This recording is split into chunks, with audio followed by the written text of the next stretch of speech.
on good terms, even though both of them are lawyers working for the National Association to ban almost anything. NABAA. Hi, neighbors. And be assured that we have trigger locks on the assault weapons, so you can let your nanny bring the kids over for a play date without worrying. Max Pappas, my young assistant, is also real, which is a good thing, since this book really would not be finished, or really even started, without Max's skills at research, organization, word processing, and diplomatically coaxing the author to put the cork back in breakfast and get to work. As for the political nut who shows up at cocktail hour, he is much too real. And so, God help us, is the book Guidelines for Bias-Free Writing.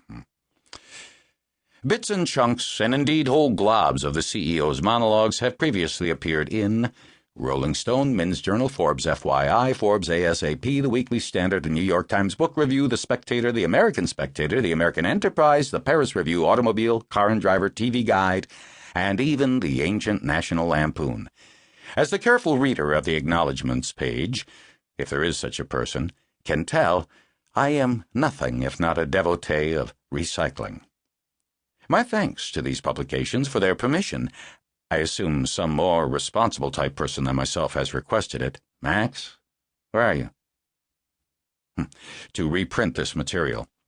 Other soliloquies are drawn from a, surely misassigned, introduction to a men's journal book on sport, fitness, and pleasure travel, a letter to Elaine Kaufman on the occasion of a restaurant's 20th year in business, a monograph about theft of intellectual property, I'm an expert, written for the American Association of Publishers, and a preface to a 25th anniversary edition of Hunter S. Thompson's Fear and Loathing in Las Vegas, which Hunter rejected, saying that, while it was certainly a delightful commentary and he thoroughly enjoyed reading it, everything I said about his book was flat damn wrong.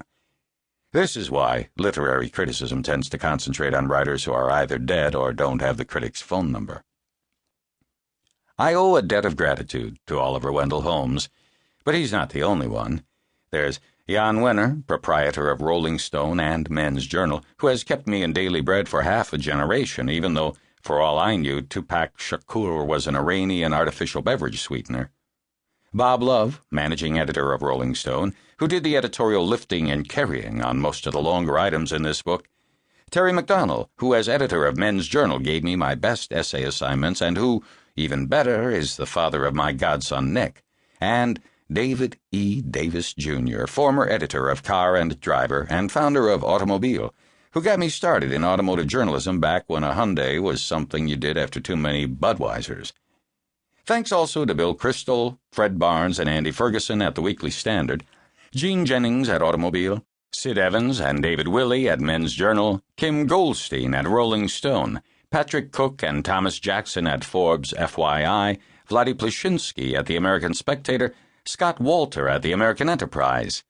To illustrious copy editor Janet Baker, fantastic proofreader Don Kennison, outstanding Grove Atlantic managing editor Michael Hornberg, and to all the other editors, associate editors, editorial associates, proofreaders, fact-checkers, and factotums who have been so patient with my Hollywood spelling and Haight-Ashbury work habits.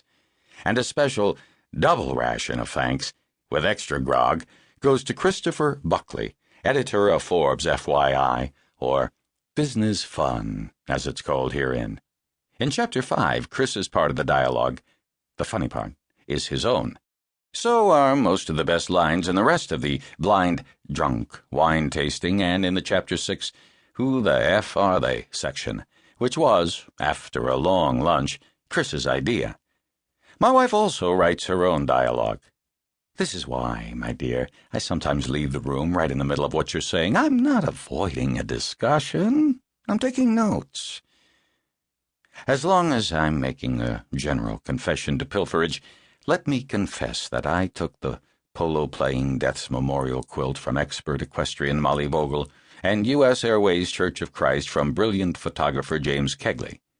Then there are those jokes that come from who knows where and turn up in little bassinets on a humorist's doorstep, so to speak.